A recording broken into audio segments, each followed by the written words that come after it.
نحمده ونصلي على رسوله الكريم اعوذ باللہ من الشیطان الرجیم بسم اللہ الرحمن الرحیم قل هو اللہ احد اللہ الصمد لم یلد ولم یولد ولم یکن له کفوا احد صدق اللہ العظیم۔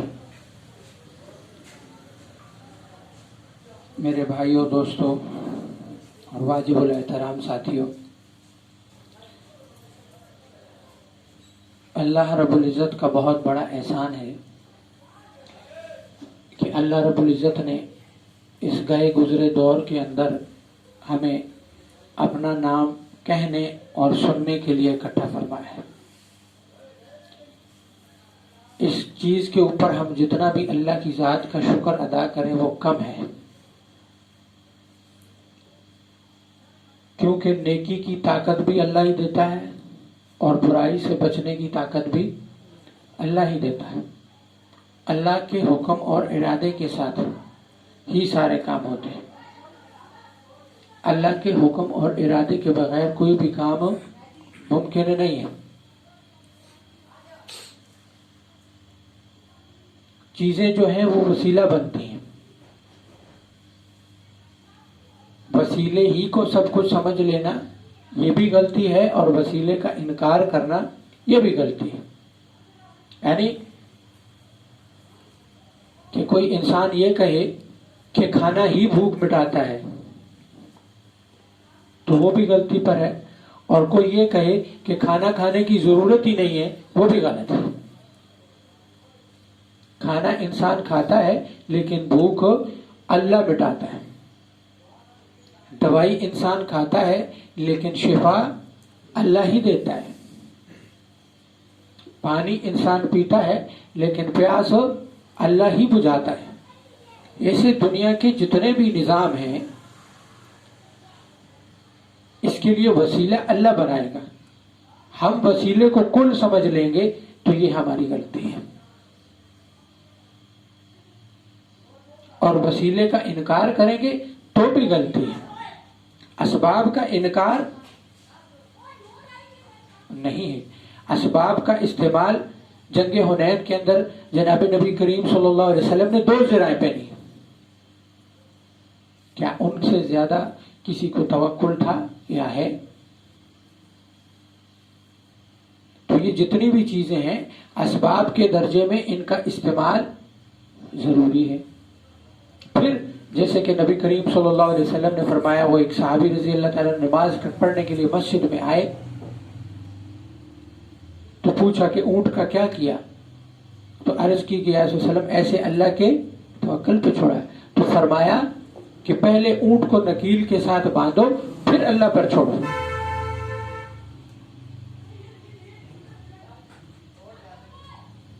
اسباب کا، ذریعوں کا انکار اسلام میں نہیں ہے۔ وسیلے کو، اسباب کو آپ استعمال کریں گے، لیکن یقین اللہ کی ذات کا ہوگا۔ اللہ چاہے گا تو میرا کام ہوگا، اللہ نہیں چاہے گا تو کام نہیں ہوگا۔ میرے کام کا دار و مدار اللہ کے ہونے پر ہے۔ اگر اللہ نہ چاہے تو کام نہیں ہوگا۔ پھر اللہ کی ذات پر یقین کب آئے گا؟ جب ہم اللہ کے بولوں کو بار بار بولیں گے، جب ہم یہ بات بار بار اپنی زبان سے ادا کریں گے کہ اللہ سے ہوتا ہے، اللہ کے غیر سے نہیں ہوتا، اور کلمے کو پڑھیں گے لا الہ الا اللہ، لا الہ الا اللہ۔ یہ لا الہ الا اللہ صرف کہنا نہیں ہے، یہ ایک بار بار کا کہنا دل کے اندر یقین پیدا کر دے گا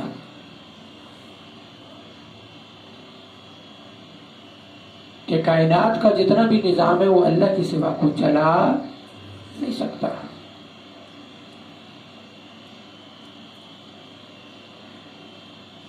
اور پھر بات عمل پر ہے، اور عمل کے لیے علم کا ہونا ضروری ہے۔ میں نماز پڑھ رہا ہوں، میری نماز ٹھیک ہے،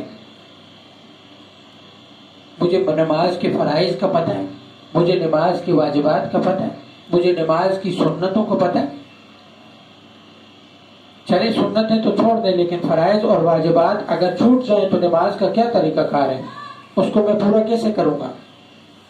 وضو کے فرائض کتنے ہیں، وضو کے واجبات کتنے ہیں، غسل کے فرائض کتنے ہیں؟ علم کے بغیر عمل وہ کسی کام کا نہیں ہے.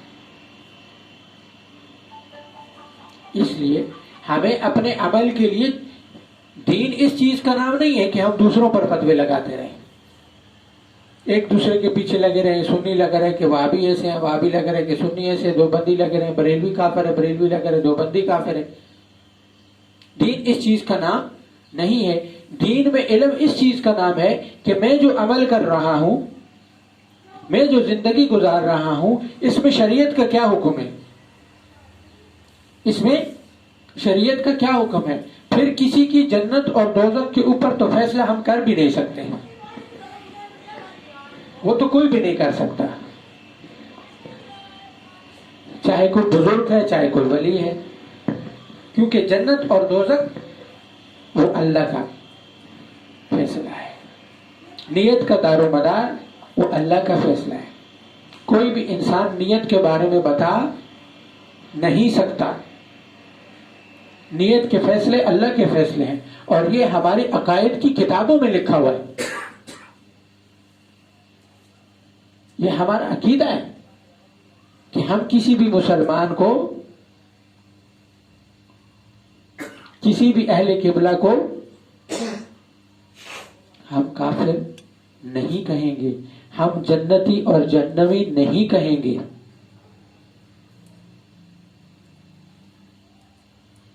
اور اس کے اعمال کو پرکھا جائے گا، اور پھر اس کے دل کے حال کو اللہ پر چھوڑ دیں گے. لیکن یہاں تو معاملہ ہی الٹا ہے. یہاں تو وہ حضرت والی بات ہے، جنت اور دوزخ جیب میں پڑی ہوئی ہے، اس کو تقسیم کر دی، اس سے لے لی.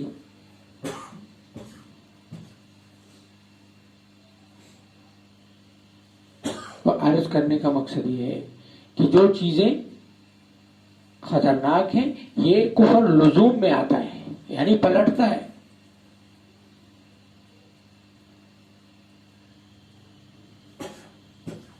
اس میں سمجھنے والی چیز ہے. اور انسان جب اللہ سے مانگتا ہے علم کی بنیاد پر، تو پھر اللہ اس کے لیے وسیلہ ضرور بناتے ہیں. کسی کی دعاؤں کو اللہ رد نہیں فرماتے. اللہ کسی کی دعاؤں کو، لیکن ایک چیز جو میں نے اپنے مشاہدے اور تجربے کی بات ہے کہ جب تک آپ کی نظر کسی پر ہوتی ہے اللہ کی مدد آتی نہیں. آپ کی اپنے مثال کے طور پر کسی کو کچھ پیسے چاہیے، اور وہ یہ سمجھتا ہے کہ میرے چاچا کا بیٹا، میرا بھائی، میرا والد، میری ماں، میری بہن، فلاں کوئی نہ کوئی مجھے پیسے دے دے گا.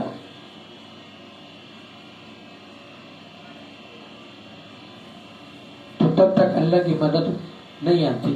جب ادھر سے بھی انکار، ادھر سے بھی انکار، ادھر سے بھی انکار، ادھر سے بھی انکار، اور پھر کہتے ہیں اللہ اب تو ہی ہے، اب تو مجھے نظر کوئی نہیں آتا، اور وہیں کوئی نہ کوئی سبب بن جاتا ہے. بیماری ہے تو بیماری میں بھی کبھی ایک ڈاکٹر کے پاس، کبھی دوسرے ڈاکٹر کے پاس، کسی عامل کے پاس، کسی پیر کے پاس، اور جب تھک ہار کے کہتے ہیں اللہ مجھے تو اب تیرے سوا نظر کوئی نہیں آتا، میرے اس بیمار کو، یا بیمار خود کہتے ہیں مجھے تو ہی ٹھیک کرے گا، وہیں اللہ کسی نہ کسی کو بھیج دیتا ہے.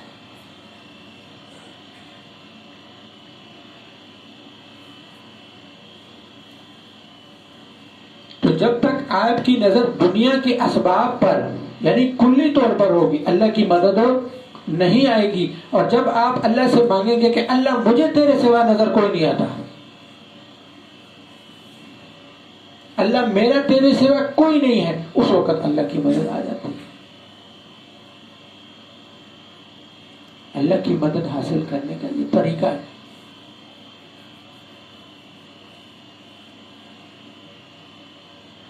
ہم اپنے استاد پر، اپنے وہ حضرت فرماتے ہوتے ہیں نا، جب تک میرے شاگردوں نے اللہ پر بھروسہ کیا وہ کسی چیز میں ناکام نہیں ہو سکتے. استاد کو، پیر کو، ان کو ہم ذریعہ سمجھ سکتے ہیں لیکن کل نہیں سمجھ سکتے. ہم مانگنے والے اللہ ہی سے ہوں. اور پھر اگر استاد یا شیخ کے ذریعے سے لکھا ہوا ہے تو اللہ دے دے گا. لیکن اگر ہماری نظر استاد اور پیر پر بھی کلی طور پر آ گئی تو ہم خرابی کی طرف جانے لگ پڑے. ہماری نظر اللہ سے ہٹ گئی ہے اور ادھر اللہ سے نظر ہٹے گی ادھر کام رک جائے گا. ذریعہ یہ ہے دے گا اللہ.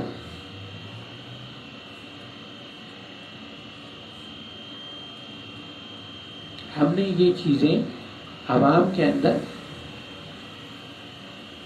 ان کو پتا نہیں ہے کہ بھئی یہ چیزیں معاملات ہیں. امت اور عوام پریشان، ہم کس کے پاس جائیں، کس کی سنیں؟ کوئی کیا کہتا ہے، کوئی کیا کہتا ہے. حضرت فرماتے ہیں کہ خالی تقریروں سے بات نہیں بنے گی، کام کر کے دینا پڑے گا.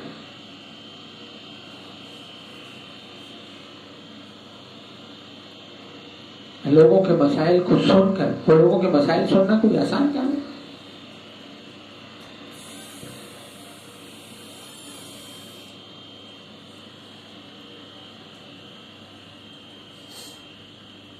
اس لیے ان ساری چیزوں میں جو سمجھنے والی بات ہے وہ یہی ہے کہ حاکم کل اللہ کی ذات ہے. حاکم کل اللہ کی ذات ہے. جو چیزیں اللہ کے ساتھ منسوب ہیں، جو چیزیں ہمارے عقائد کے ساتھ منسوب ہیں، ان چیزوں کو نہ چھیڑا جائے.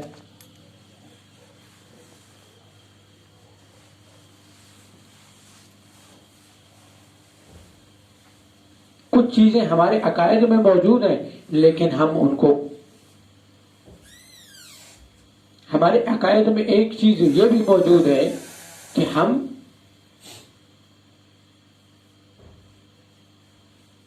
اپنے حاکم کو، اپنے امیر کو ہم اس کی اطاعت کریں گے.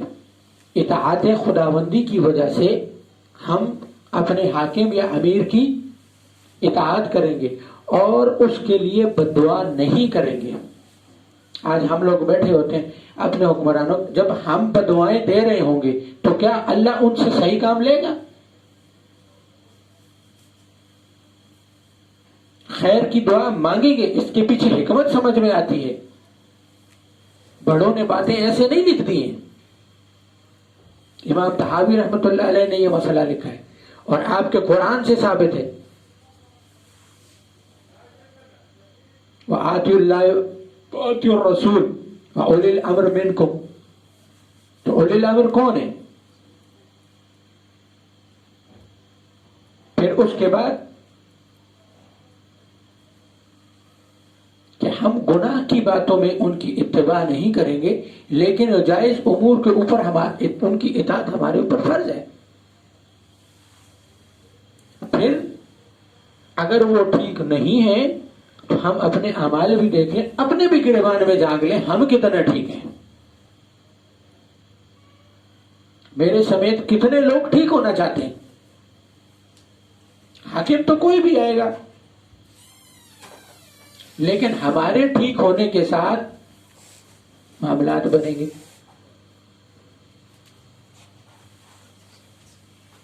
وعلیکم السلام. آگے ہو جائیں، آگے ہو جائیں.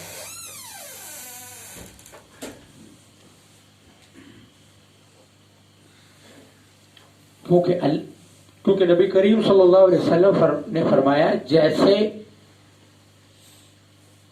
امت کے اعمال ہوں گے اللہ حکمران بھی صحیح دے گا. اور حکمران بناتا کون ہے؟ اللہ بناتا ہے. ہم آج ہمارے یہاں کہتے ہیں جی فوج نے بنا دیا، امریکہ نے بنا دیا. وہ پھر اللہ نہیں ہے؟ امریکہ کی پاور اتنی آ گئی کہ اس نے کسی ملک کا حکمران بنا دیا. امریکہ کا حکمران بھی وہی بنے گا جسے اللہ چاہے گا. لیکن بات یہ ہوگی کہ آپ کے اعمال کیسے ہیں. امت کے لوگوں میں سے کتنے لوگ عمل کرنے والے، کتنے لوگ اللہ کو راضی کرنے والے، کتنے لوگ نبی صلی اللہ علیہ وسلم کے طریقے پر چلنے والے، کتنے لوگ دوسرے کا احساس کرنے والے.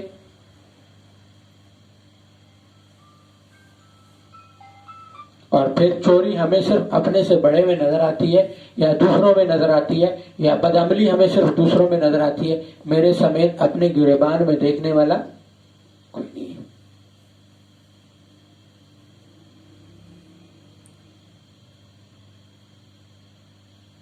جہاں تک سمجھ میں آتی ہے وہاں تک دین پر، اسلام پر چلتے ہیں، اس سے آگے بس اللہ معاف کرنے والا ہے.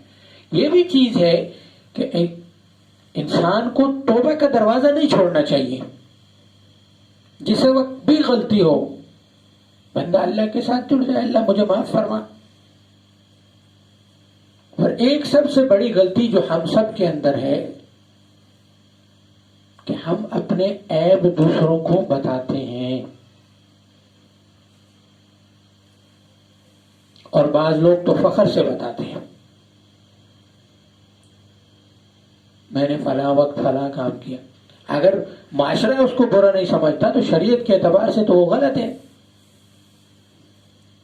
یعنی ایک مثال لے لیں، کہیں کوئی شادی ہے، وہ کہتا ہے کہ میں نے فلاں جگہ پر ڈانس کیا فلاں، یہ تو شریعت کے، تو آپ اپنے گناہ کا گواہ بنا رہے ہیں. اور پھر بعض اوقات نیک لوگ یہ بات کر رہے ہوتے ہیں جو کہ جی میں نے فلاں وقت گناہ کیا تھا، اللہ مجھے معاف فرمائے. اب معافی بھی مانگ رہے ہیں اور ساتھ میں گواہ بھی بنا رہے ہیں. تو اللہ ویسے تو شاید معاف بھی کرے گا، لیکن یہاں جو گواہ آپ نے چھوڑ دیا اس کا کیا بنے گا؟ اس کو تو یاد رہے گا. تو گناہوں کی معافی اللہ سے مانگی جاتی ہے، نہ کہ تو دروازے سے ہٹ جائے نا، تاکہ دروازہ کوئی کھولے کر آگے آگے ہو جائے اور آگے ہو جائے.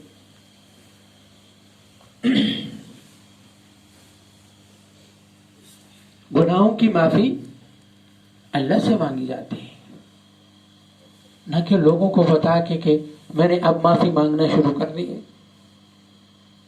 اپنے گناہوں کے گواہ مت بنائیں.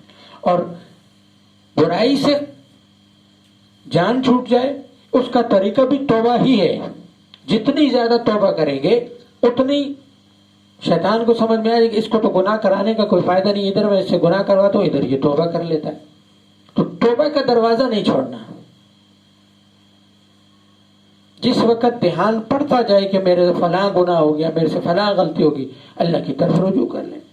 کیونکہ اللہ نے فرمایا کہ زمین اور آسمان بھر کے لے آؤ اور ایک دفعہ بول دو کہ یا اللہ مجھے معاف فرما دے، میں معاف کر دوں گا. پھر حضرت فرماتے ہیں 1000 دفعہ دن میں توبہ ٹوٹ جائے، 1000 دفعہ توبہ کرو. ہر دفعہ آپ کا ارادہ یہ ہو کہ آئندہ نہیں کروں گا، پھر ٹوٹ جائے، پھر وہ شیطان وسوسہ پتہ کیا ڈالتا ہے؟ وہ کہتا ہے تو تب تک توبہ نہ کر جب تک پکا ارادہ نہ کر لے، پکی توبہ نہ کر لے. آپ ہر دفعہ پکی ہی کریں، باقی ٹوٹ جائے تو وہ تو انسان کمزور ہے. معصوم تو ہم نہیں بن سکتے، معصوم نہیں بن سکتے. کثرت ذکر کے ساتھ کوئی معصوم نہیں بنے گا. کثرت ذکر، یہ جو آپ حضرات کو جو لوگ ہمارے ساتھی کر رہے ہیں، کثرت ذکر کرانے کی وجہ یہ ہے کہ کثرت ذکر کی وجہ سے منافقت میں سے نکل جائیں گے. آپ صلی اللہ علیہ وسلم نے فرمایا منافق کی ایک نشانی ہے، وہ کثرت ذکر کر نہیں سکتا.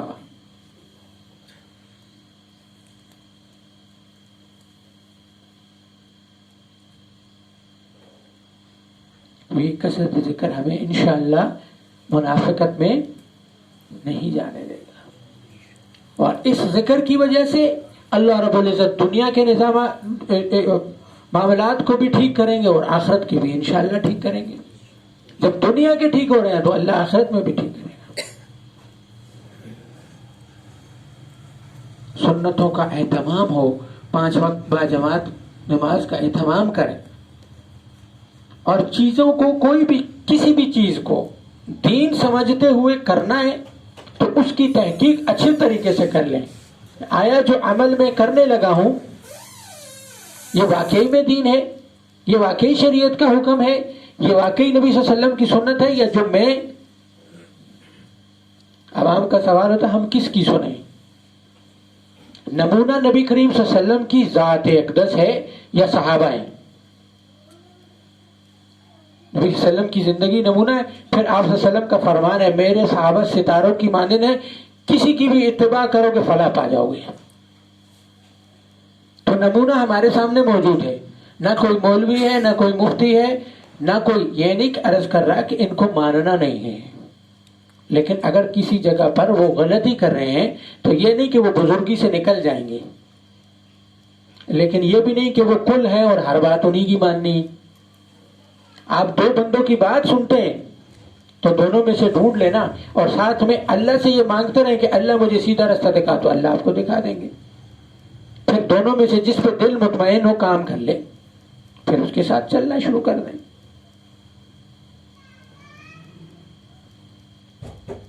جب بندہ اللہ سے ہدایت مانگتا ہے چلنا شروع کرتا ہے تو ایسا ہو نہیں سکتا کہ اللہ ہدایت نہ دے. اور بات یہ ہے کہ علماء کی اختلاف کی وجہ سے علماء کو برا بھلا کہنا یہ بھی ٹھیک نہیں ہے. یعنی آپ ایک عالم کے پیچھے چل رہے ہیں، ایک مولوی کے پیچھے چل رہے ہیں، ایک مفتی صاحب کے پیچھے چل رہے ہیں، ایک پیر صاحب کے پیچھے چل رہے ہیں، تو اگر دوسرے کے اندر دوسرے سے کوئی غلطی ہو گئی ہے تو یہ نہیں، بڑے آپس میں اختلاف رکھتے ہیں، چھوٹوں کا یہ کام نہیں ہے کہ وہ ان کے خلاف بولے. جیسے آج کل عوام میں چلا ہوئے علماء کے اوپر گالیاں اور ادھم مچا ہوا ہوتا ہے، یہ ٹھیک نہیں ہے. آپس میں اتفاق، محبت، رشتوں کے اندر، مسالک کے اندر، ہاں جی، یہ تفرقے بازیاں ختم ہونی چاہیے. اب جس کا جس چیز پر دل مطمئن ہے وہ وہی کام کرے، لیکن جھگڑا نہ کرے. قبول کس کا ہے کون جانتا ہے؟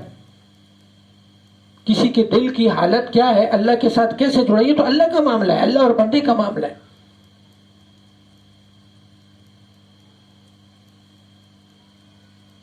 فلاں یہ ہے، فلاں وہ ہے، فلاں ایسے، ہم سے ہمارے عمل کا سوال ہوگا.